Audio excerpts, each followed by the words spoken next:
मैं Amjadullah Khan, spokesman MBT. फ़िलहाल मैं जो हूँ निर्मल में हूँ। और जैसा कि आप लोग जानते हैं कि कल जो है आपके क्या नाम है, जैनूर जो कोमरा भीम आसिफाबाद डिस्ट्रिक्ट का एक टाउन है, उसके अंदर मंडल है, उसके अंदर जो है मंसूबाबंद तरीक़े से फिसाद करवाया गया। और इसकी राज जिम्मेदार उल्टा बैठे आ जाओ आई भी है बजा। तो इसकी राज जिम्मेदार जो है वहाँ की पुलिस है। आप देखिए कि ये पहला वाक़या नहीं है जैनूर में। असेंबली इलेक्शन से लेके कल तक ये तीसरा वाक़या है।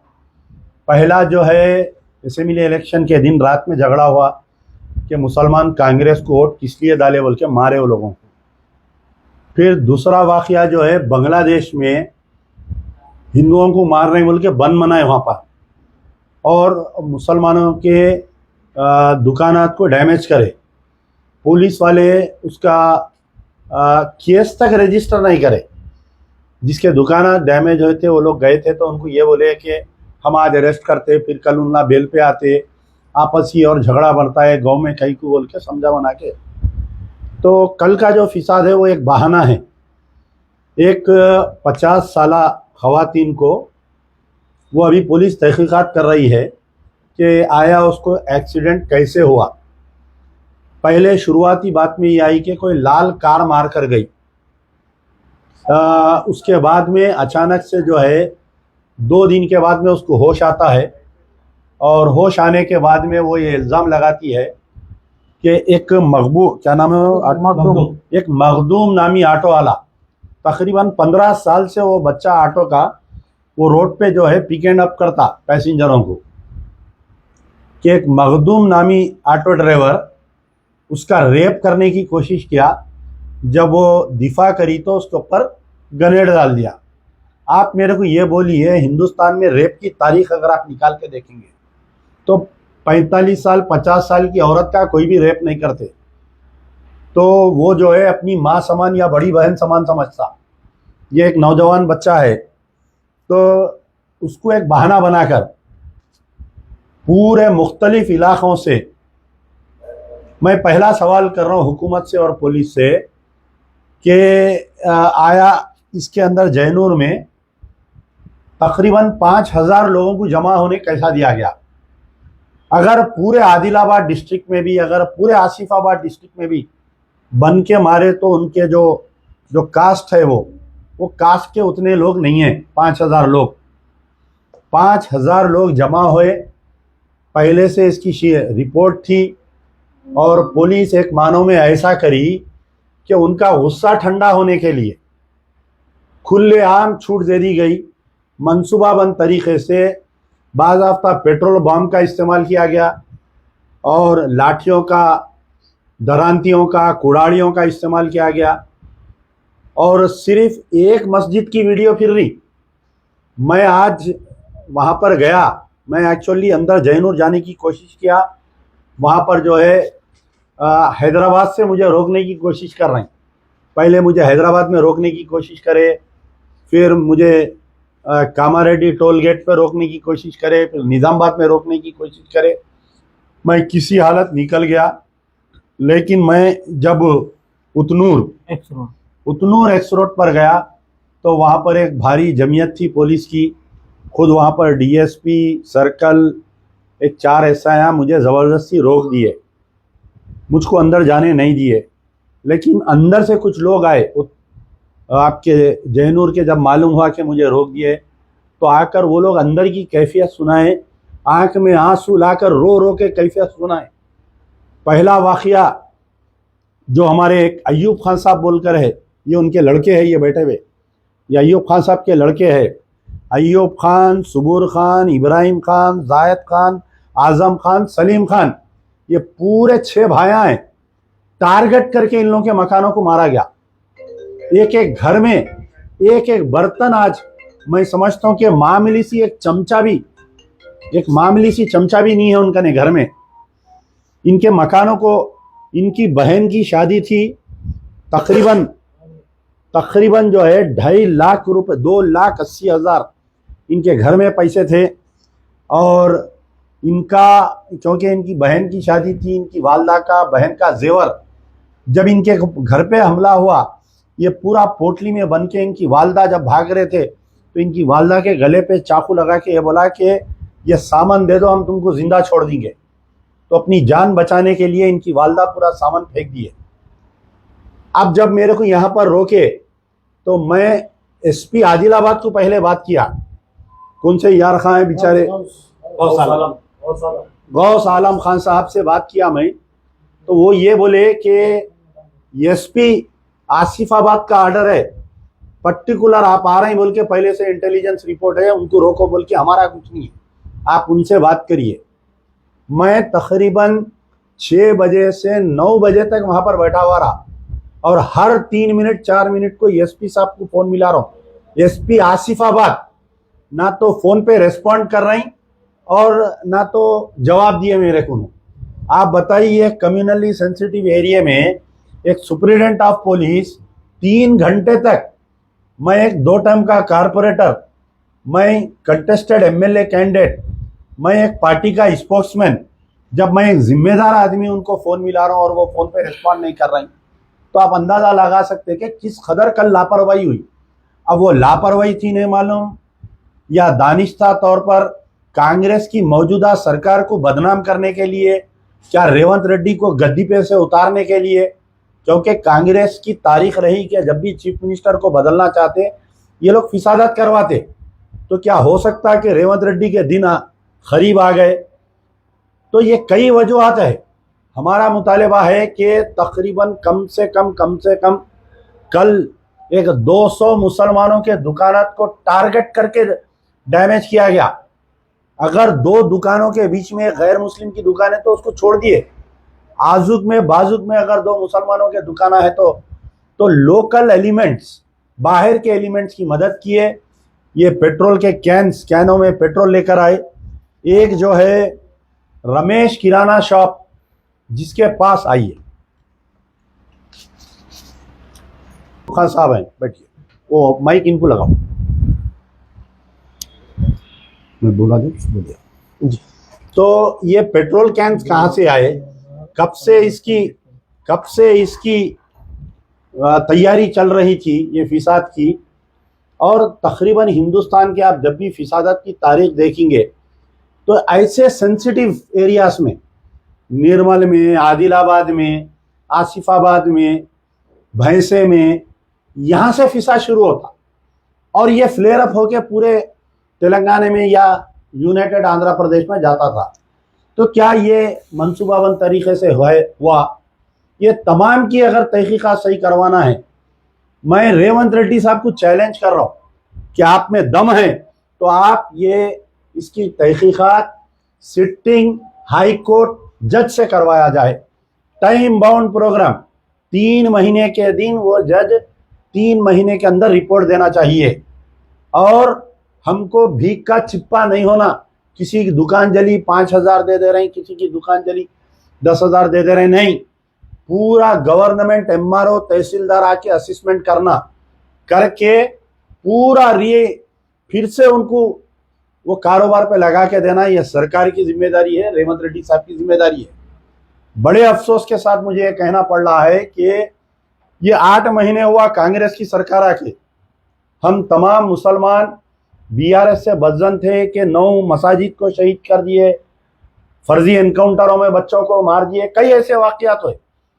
तो तमाम मुसलमान नाराज होकर कांग्रेस को वोट दिए और कांग्रेस आने के बाद से 8 महीने के अंदर टोटल 19 फिसादात हुए। आप चाहे आपके वेलपुर, ये फिसादत का सिलसिला जो चालू हुआ, ये जो आरमूर के आगे वेलपुर है, वहां पर खदीम खबरस्तान है, वहां पर खबरस्तान में जो है रोड डालने के लिए समाजी बाइकाट चल रहा आज तक वहां पर मुसलमानों का। वेलपुर में मैं कई मरतबा कलेक्टर निजामाबाद, कई मरतबा commissioner Nizamabad, commissioner of police Nizamabad को लेटर लिखे कि आप वहां पर जाओ, वहां की जो VCD है, विलेज डेवलपमेंट कमेटी है, उसको बर्खास्त करो। During the period of NT Rama Rao ये विलेज डेवलपमेंट कमेटियों को बर्खास्त कर दिया गया था। वो कमेटियां आज तक कैसा चल रही जो मुसलमानों के बाइकाट कर रहे हैं। उसके बाद में निजामबाद से पहले यदावली, इंदलवाई में एक दो साहिब खैर जमीन खरीद के रखे थे, एक एकड़ खबरस्तान के वास्ते। वहां पर 2 मसाजिद है।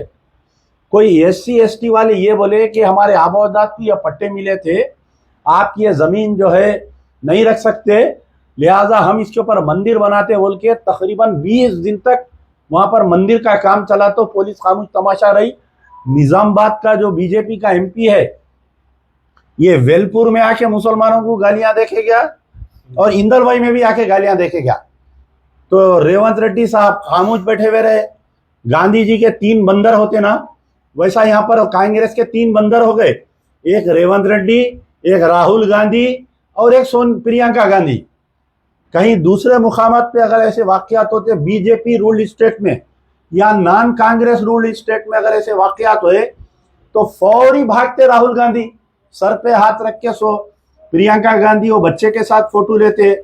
कोई दलित के साथ होता तो फौरी भागते वहां पर। यहाँ पर 19 वाकये हो गए। ये हमारा गांधी जी का बंदर खामोश क्यों बैठा हुआ है, समझ में नहीं आ रहा। क्यों नहीं इसके मुंह में अल्फाज निकल रहे हैं, ये नहीं समझ में आ रहा। अरे आप जो वादे करें मुसलमानों के ताल्लुक से वो तो देना छोड़ दो। आप 5,000 करोड़ देते, फलाना देते, हाउसिंग स्कीम में हिस्सा देते, सब भूल जाओ आप। ये हमारी जान का यहाँ पर लाले पड़े हुए हैं। फिर उसके बाद में आपके मिरियालगुड़े में फिसाद हुआ। नारकेटपल्ली में जब राम मंदिर का इफ्तिताह अमल में आया, राम मंदिर का, उससे एक दिन पहले ये तेलंगाना में कम से कम 8 से 10 जगह फिसाद हुआ। आपको याद है कि संगारेड्डी में बगैर परमिशन जुलूस निकाले ये लोग। एक बच्चे की चप्पल जो है बालकनी से गिर के, छोटी सैंडल, वो जुलूस में किसी के आंख पे गिरी तो चप्पल फेंका बोल के उसका घर जला दिए, उसकी दुकान ढूंढ के जला दिए। फिर उसके बाद में आपके नारकेटपल्ली जो नलगुंडे से पहले आता, नारकेटपल्ली में ईशा की नमाज चल रही वहां मस्जिद में, लेकिन नारकेटपल्ली में जो है मस्जिद के दामन में तकरीबन एक 500-600 लोग आके रात भर पूजा करे, कैसे कि बीच बचाव करके नारकेटपल्ली से लोग मुसलमान दूसरे दरवाजे से निकले। फिर उसके बाद में आपके हमारे जो जंगी चरला पे वाकया पेश आया, आप लोगों को तो मालूम है। यही राम मंदिर के इफ्तिताह में लाके मस्जिद के बिल्कुल सामने एक डब्बे में राजा सिंह के गाने लगाए। पहले जाके कंप्लेंट करे, दूसरे बार जाके कंप्लेंट करे, तीसरे बार जाके मस्जिद की कमेटी कंप्लेंट करी, शाम में फिसाद हुआ। और एक बात मैं बोल रहा हूं आपको, ये पूरे 19 फिसादात में एक बात कॉमन है कि एक तरफा गिरफ्तारी हो रही मुसलमानों की। जंगी चरले में तकरीबन 40 से 45 लड़के जो है पूरा रमजान तमाम ये लोग जो है जेल में रहे, जेल में गुजारे लोग। क्या हम इसलिए वोट दिए कि हमारे मासूम बच्चे जेल में अपना रमजान गुजारे बोल के बताइए? क्या हम इसलिए वोट दिए कि हमारे पहले से हम कारोबार में बहुत परेशान हैं? पूरे तेलंगाना में सबसे बेहतरीन कारोबार जो है जैनूर वालों का माना जाता था, लेकिन आज क्या हुआ आप जाके देखिए, कम से कम 150 से 200 दुकान जला दिए। कम से कम मैं समझता हूं मुसलमानों का एक 300 करोड़ रुपए का नुकसान हुआ वहां पर। ये कौन भरपाई करेगा? इसके ऊपर A1 जो है वहां के मौजूदा सुप्रिटेंडेंट ऑफ पुलिस को बनाना चाहिए। इस केस का A2 वहां का DSP होना चाहिए। इस केस का A3 वहां का सर्कल इंस्पेक्टर होना चाहिए। इस केस का A4 वहां का SI होना चाहिए। कि क्यों ये लोग सीनियर ऑफिसर्स को इन्फॉर्म नहीं किए, क्यों नहीं IG को इन्फॉर्म किए? आज वहां पर जो है सीताक्का आए हैं। सीताक्का जब आप मिनिस्टर नहीं थे बहुत हमदर्दी करते थे आप मुसलमानों की। आपको याद आना चाहिए कि ये जैनूर मंडल में जब ये वाकया पेश आया था असेंबली का, तो जैनूर से बड़ा डेलीगेशन लेके आप लोग आए थे, जाके मिले सीताक्का से, और सीताक्का वादा करे थे कि भाई कोई बच्चों को गिरफ्तार नहीं करेंगे। 60 से 70 बच्चों को ये जैनूर के FIR में बच्चों का नाम डाले केसेस में। आज के अब उन लोगों को वो पुराने FIR में अब गिरफ्तार कर रहे कहते बच्चों को। 10 बच्चों को आज गिरफ्तार करे बोल के मुझे इत्तला मिली। तो ये आखिर है क्या, समझ में नहीं आ रहा। बीजेपी के लीडरों को, आरएसएस के लीडरों को आप फिरने दे रहे। हम गए तो हमारी मस्जिद, 4 मसाजिद को डैमेज हुआ। एक ही मस्जिद का वीडियो फिर रहा, किसी को नहीं मालूम। जामे मस्जिद, बिलाल मस्जिद, अबू बकर मस्जिद, नूर मस्जिद, चारों मस्जिदों को कल टारगेट करे लोग। और चारों मसाजिद में कुरान की बेरुमती की गई। आप बताइए, मुसलमान सब बर्दाश्त कर सकता है, कुरान की बेरुमती कोई मुसलमान बर्दाश्त नहीं कर सकता। अगर उसके दिल में, उसके सीने में 1% भी इस्लाम है तो मैं समझता हूं कि वो कुरान की बेरुमती बर्दाश्त नहीं कर सकता। अब वक्त आ गया है, रेवंत रेड्डी का उल्टी गिनती चालू हो गई है। या तो कांग्रेस के राहुल गांधी इमीडिएट इसके ऊपर जो है स्टेप लेते हुए उनको हटा देना चाहिए, कोई दूसरे बेहतरीन आदमी को चीफ मिनिस्टर बनाना चाहिए। क्योंकि मुसलमान रेवंत रेड्डी को देख के वोट नहीं दिया, मुसलमान राहुल गांधी को, प्रियंका गांधी को, सोनिया गांधी को ये सोचकर वोट दिया कि तुम आरएसएस से लड़ेंगे। लेकिन यहाँ तो तबाह ताराज हो जा रहे हैं हम लोग। तो बहरहाल ये मुतालबा था मजलिस बचाओ तहरीक का कि सिटिंग हाई कोर्ट के जज से इसकी तहकीकात करवाई जाए तमाम को। और एक बात, मैं आप लोगों के द्वारा जितने भी लोगों का डैमेजेस हुए, सिंगल कंप्लेंट होना, सिंगल एफआईआर होना। पुलिस ये साजिश करती फिसादात में कि पूरे मिला के एक जगह एफआईआर कर देते, एक ही एफआईआर पूरे 100 दुकाना जलाए बोल के। बाद में जब ट्रायल चलता तो ये लोग बाइज्जत बरी हो जाते। और एक मेरा मुतालिबा है कि जब 90 डेज के अंदर ये तमाम एफआईआर की चार्जशीट डालना चाहिए। अगर ये लोग बेल पे आ गए बाहर तो मैं समझूंगा इसके राज जिम्मेदार डिपार्टमेंट है, इसका राज जिम्मेदार रेवंत रेड्डी है। क्योंकि ये लोग जब बाहर आएंगे तो फिर एक बार फिसाद होगा। और एक इंतबाह है मेरा कि मुसलमान खामोश जब बर्दाश्त नहीं कर सकता, अगर आइंदा हालात इसके बिगड़ेंगे तो इसकी राज जिम्मेदार पुलिस डिपार्टमेंट और इसकी राज जिम्मेदार कांग्रेस सरकार रहेंगी। मैं गुजारिश करूंगा, हमारे, आप जरा सामने आओ, ये हमारे अय्यूब खान साहब है, इनके 7 भाइयों का पूरा तबाह ताराज हो गया। इनकी लड़की की शादी थी, तकरीबन 2,80,000 रुपए और जेवर थे। बोलिए आप क्या क्या हुआ पूरा शुरू से कल सुबह से।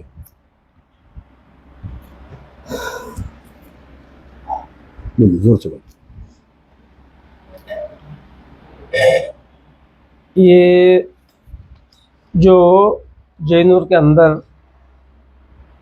कल वाक़या पेश आया, इसकी इब्तिदा यूँ हुई, किसी आदिवासी महिला के साथ कुछ हादसा हुआ। अब वो एक्सीडेंट है, दुष्कर्म है, उसके साथ क्या क्या है उससे हम नावाकिफ़ है। लेकिन उनको दवाखाने को भिजाया गया और ये 31 तारीख का वाक़या है।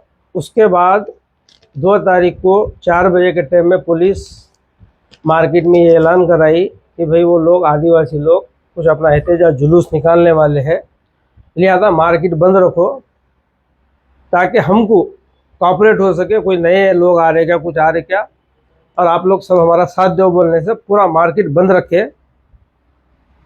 ये बात के लिए रात में 10:30 बजे तक भी जयनूर के एसआई साहब से बात हुई, पुलिस स्टेशन में बैठ के सीआई साहब से बात हुई, तो वो लोग यही भरोसा दिए कि किसी को कुछ नहीं होता। इसकी वजह से हमारे लोग जो, अब मार्केट तो बंद है बोल के कोई खरीदी चले गए, कोई और कहीं चले गए। तो पहला हादसा वो लोग जो किए हैं, जो आज शेख मखदूम के नाम से ऑटो वाला जिसको गिरफ्तार किया गया, उसका घर जलाया गया। औरत कोई भी अगर किसी के साथ बदतमीजी होती है, उसकी असमत रेजी होती है, हम उसके खिलाफ है और हमारा समाज पूरा खिलाफ है। ये चीज़ को कतई हम नहीं मानते। बहरहाल उसका घर जलाया, हमको कोई एतराज़ नहीं है।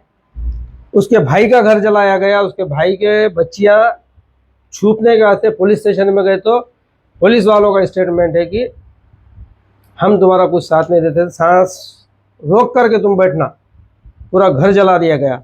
उसके बाद दूसरा स्टेप उन लोगों का, जामा मस्जिद, मदरसे को तबाह ताराज कर दिया गया, सारी किताबें, हदीसें, सब कुछ जला के फाड़ के फेंक दिया गया। उसी मस्जिद से चंद फासले पे मकान है हमारे, मेरा भाई सुबुर खान, इब्राहिम खान, पूरा घर तबाह कर दिए।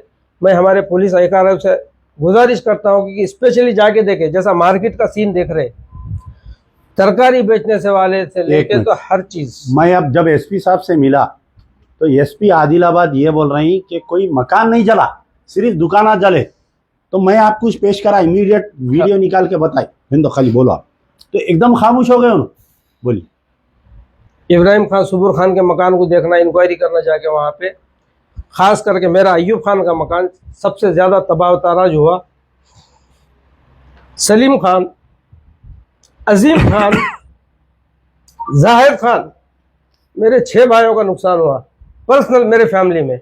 जो गुज़िश्ता 13 तारीख को हंगामा हुआ, गैर ज़रूरी मेरे फैमिली के 11 लोगों पे केस है। और जब भी हमारे जयनूर की पुलिस काम कर रही, जहाँ तक कोई कॉपरेट नहीं है इसमें, एक तरफा। और कल भी जो धोखा हुआ हमारे साथ, पुलिस जो हमारे को भरोसा दी थी, उस भरोसे पे हम पूरा उनका साथ दिए, लेकिन डीएसपी साहब मस्जिद के सामने खड़े रह के गेट खुलवाए, रोक नहीं सके। मेरे घर के अंदर आके पूरा तोड़फोड़ कर दिए, सब कुछ लूट लिए, सोना लेके चले गए। मेरे बच्ची की शादी का लगभग 2, 2.5, 3 लाख रुपए घर में थे, वो लेके चले गए। मेरे वो 2 भाइयों के घर में से कितना गया इसका इल्म नहीं है। बहरहाल बहुत नुकसान करे। 4 बजे तक चला इनका पूरे जयनूर के अंदर। गरीब से तरकारी बेचने वाले से लेके तो कपड़े वाले का कुछ नहीं रखे। वहां पे सांस लेना मुश्किल है हमारे लिए, मुसलमानों के लिए। हमारे साहब जो भी बयान करें, मैं मुख्तसर बात कर रहा हूँ इसमें। मेरी एक गुजारिश है डिपार्टमेंट से, सीएम साहब रेवंत रेड्डी साहब से, और वो मेरे को शायद बहुत करीब से पहचानते क्योंकि मैं उनके हाथ पे जैन हुआ सो हूँ। मर्सकोला सरस्वती के साथ मैं वहाँ का एक्स जेडपीटीसी हूँ, 2014 का मेरी मैसेज। ये जो भी है केस सच है गलत है, हम उस पर कोई शिकायत नहीं हमारी है, लेकिन इसकी सीबीआई इंक्वायरी की जाए, इंटेलिजेंस इंक्वायरी नहीं होना चाहिए। जो 13 तारीख के वोटिंग के दिन झगड़ा हुआ उसकी भी सीबीआई इंक्वायरी होना चाहिए। बांग्लादेश के तहत जो ऑल इंडिया बंद किया गया था, उस दिन जो हमारे पे जुल्म हुआ, हमारे भाइयों पे, दुकानदारों पे, उसकी सीबीआई इंक्वायरी होना चाहिए। और जो कल हुआ हमारे साथ, इसकी भी सीबीआई इंक्वायरी होना चाहिए। बस मेरे यही चंद अल्फाज थे। 13 तारीख से अब तक जितने भी पिटीशन पुलिस स्टेशन में दे रहे, ये लगाओ, 13 तारीख ये भी से लगाओ। कल तक, 13 तारीख से कल तक जितने भी पिटीशन पुलिस स्टेशन में दिए, आज तक पुलिस वाले कोई पिटीशन का फायर नहीं कर, एफआईआर नहीं करे और ना ही हमारे रिसीवर दिए। रिसीवर दे रहे ही नहीं। अभी भी सुबह से पिटीशन ले रहे, रिसीव नहीं दे रहे। जो बांग्लादेश के टाइम पे हुआ, हालांकि वीडियो है, सबूत है, प्रूफ है। पुलिस वाले बिठा के ये बोले मत करो, बॉन्ड भी लिखा लिए, लेकिन उसका रिसीवर नहीं दिया। आज के बाद कुछ नहीं होगा। उसके 8 दिन बाद कल ये हादसा हो गया। पुलिस वाले ये बात दिए थे, वादा करे थे कि हम कुछ नहीं होने देते, बॉन्ड लिखा रहे, आज के बाद कोई लफड़ा नहीं होता। उस पिटीशन का भी अब तक रिसीवर नहीं दिए और बॉन्ड लिखाने के बाद ये हादसा इतना बड़ा कराए। वो जो पूरा प्लानिंग से हुआ, 200, 300 लीटर 2-3 दुकानों में पेट्रोल था, एक दुकान में पुलिस वालों को मिला, पुलिस वाले खुद जाके निकाले। जो रमेश शौकार है दुकान, उसका बेटा थैली में 20-20 बॉटल लेके जा रहा था, वो भी देखे, वो भी वीडियो है हमारे पास, सब प्रूफ है। फिर भी पुलिस उनको सपोर्ट कर रहे, लेके जाने दिए, जलाए, उनको रोक रहे नहीं, उनका कोई वीडियो नहीं। 13 तारीख का वीडियो भी जयनूर एसआई, जयनूर सीआई के पास है, जो वो लोग हमला करे पप्पा पे, वो वीडियो शो नहीं कर रहे। जब 13 तारीख के दिन मुसलमान गए थे पूरे वहाँ पे, 1 पैसा का किसी का डैमेज नहीं हुआ, किसी को मारे नहीं, उसके बावजूद भी 60-70 लोगों पे केस करे, 70 आदमी, 77 लोगों पे केस 77 करके पे जेलों FIR में हुआ। गए। सीता का तयखुन देने के तो बावजूद आज ये लोग इतना जब जला दिए, मस्जिद को पूरी बर्बाद कर दिए, घरों को बर्बाद कर दिए, लूट लिए, तब कोई एक्शन नहीं ले रहे। जब हालांकि मुसलमान सिर्फ गए क्या हुआ देखने के लिए, अपने सेफ्टी के लिए, किसी का नुकसान नहीं करे, पुलिस का कोई एक्शन नहीं है। एक मिनट, हाँ, ये जितने भी नहीं बस ये जितने भी 19 फिसादात में जो बताया, ख़ास तौर पे जंगी चरले का जो वाक़या है, ये लोग क्या कर रही, एक वाक़या होने के बाद में, जैसा जंगी चरले के वक़्त जो है कोई लड़के, ऐसा कोई गैर मुस्लिम ख़वातीन, हिंदू ख़वातीन अपने मुसलमान बच्चों को मारने पे आंग पे पड़े, तो लाजमी है आदमी ढकलता। वो ढकल रहा, सो वीडियो कट करके, फ़ोटो कट करके पूरे ग्रुपों में डाल के जमा करके पब्लिक को वरगला के झूठ बोल। ये कल का भी जो वाकया हुआ, ये 30 तारीख से व्हाट्सएप ग्रुपों में वो लेडी की फोटो डाल के और सीतक्का का बयान, सीतक्का जाके जो है गांधी भवन में वो लेडी से मिल के उन्होंने जो बयान दिए कि कोई भी रहने दीजिए, हम नहीं छोड़ते। तो सीतक्का पहले जो है ये चेक करना था कि ये जो कंप्लेंट दे रही कि अटेम्प्ट टू रेप हुआ, बाद में ग्रेनेड डाल दिया उसके मुंह पे, क्या वो सही है या वो लाल गाड़ी मार के भागी सो सही है? उन्होंने ऐसा बयान देना था कि भाई हमारे को ये दोनों शिकायत मिले हैं, हम तहकीकात कर रहे हैं। लेकिन एक तरफा बयान देने की वजह से वो बयान को सोशल मीडिया में फिरा के, एक मिनिस्टर के बयान को सोशल मीडिया में फिरा के ये फिसाद करवाए और लोगों को जमा करे। अब बोल रहे हैं आप रेप हुआ बोल के। बोधन में आज से कुछ दिन पहले एक मुस्लिम मासूम नाबालिग लड़की का रेप हुआ, एक सिटिंग काउंसलर रेप करा गैर मुस्लिम। क्या बताइए, बोधन के मुसलमान निकल के क्या पूरे गैर मुसलमानों के घर जला दिए? क्या केस है? ठीक है, उसको सजा देती हुकूमत। बोले आपके वनपर्ती में स्कूल में घुस के लड़कियां नमाज पढ़ रहे थे, जुमे का दिन था, उनका स्कार्फ फाड़ दिए, बाला पकड़ के खींचे, हाथा मोड़ दिए। क्या वनपर्ती के मुसलमान निकल के पूरे गैर मुसलमानों के घर जला दिए? क्या ठीक है, वो कौन है एलिमेंट, कम्युनल एलिमेंट? अच्छा, वनपर्ती के वाकये में आपको सुन के हैरत होगी, आज की तारीख तक कोई गिरफ्तारी नहीं हुई। 16 दिन होने को आ रहा, 2 जुमे गुजर गए, मैं रोज चीखा मार रहा हूं वनपर्ती के ताल्लुक से। तो ये क्या हो रहा, क्या समझ में नहीं आ रहा? क्या चीफ मिनिस्टर हुकूमत नहीं चला सक रही? क्या जो मातहत पुलिस ऑफिसर है कोई बीआरएस के कंट्रोल में है क्या अभी भी? क्योंकि 10 साल उन्होंने हुकूमत करे। क्या हो रहा, क्या ये किस्सा? ये डीजीपी के कंट्रोल में नहीं है। आप देखिए वनपर्ती में अभी तक गिरफ्तार नहीं करे, कितनी शर्म की बात है बताइए। अगर चीफ मिनिस्टर की बेटी के साथ कोई बदतमीजी करता, ओढ़नी खींच देता, तो क्या चीफ मिनिस्टर खामोश बैठते? क्या सीतक्का की बेटी के साथ अगर ये वाकया होता तो कोई खामोश बैठते? बताइए आप। मासूम बच्चियां दरवाजा बंद कर लेके नमाज पढ़ रही, घुस के अंदर गुंडे जो है हाथा मोड़ दिए, बुरखे खींच दे रही, स्काफा खींच दे रही। क्या अपन गुजरात में है क्या अपन राजस्थान में है क्या? बताइए आप। ऐसे वाकयात पेश आने के लिए अपन तेलंगाना में सेकुलर गवर्नमेंट बोल रहे हैं, यहाँ पर फिर भी ऐसे वाकयात हो रहे हैं। बड़े शर्म की बात है। शुक्रिया, आप तमाम का शुक्रिया।